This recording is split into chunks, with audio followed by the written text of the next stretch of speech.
It was sometime in 2010 that I was volunteering in the school where both my children were studying. It was a preschool, and I would go every Wednesday to teach dance.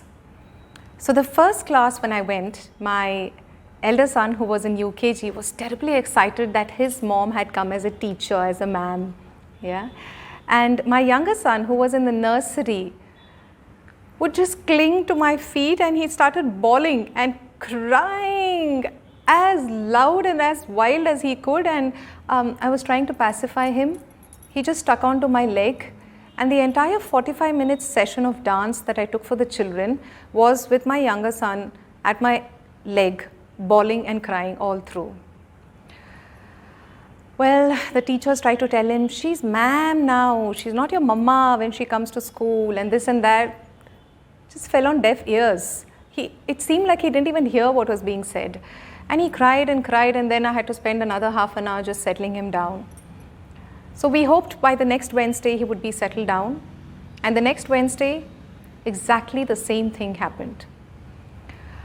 It just made me stop and wonder, is it really worth it going there to the school to engage all of the children, give them the joy of dance, and make my own child cry?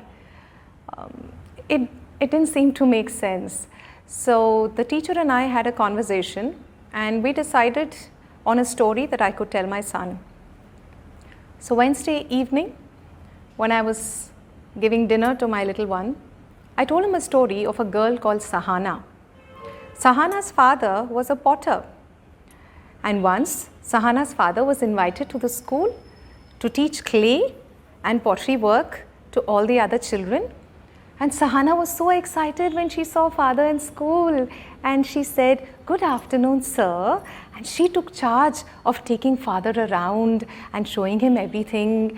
And when father came back home, he was telling mother, "Wow, Sahana was so helpful in school. Sahana took me around and showed me things, you know." And that was that. The story was left there. Here was a 3.5-year-old listening to it. Next Wednesday, no, I'm not saying a miracle happened and he was all smiling and cheerful, but certainly we could find behind those little eyes a certain restraint, a certain reflection on how he could possibly be like Sahana.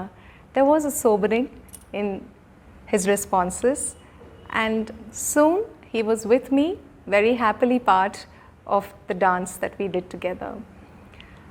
This for me is a reminder of not only the power of narratives, but the innate intelligence and wisdom that lies in children. We do not have to explain, we do not have to necessarily tell them the moral of the story. They sense, they observe, they reflect. This story was one such reminder as a parent. Come, listen, everybody, just for you I have a story. Come,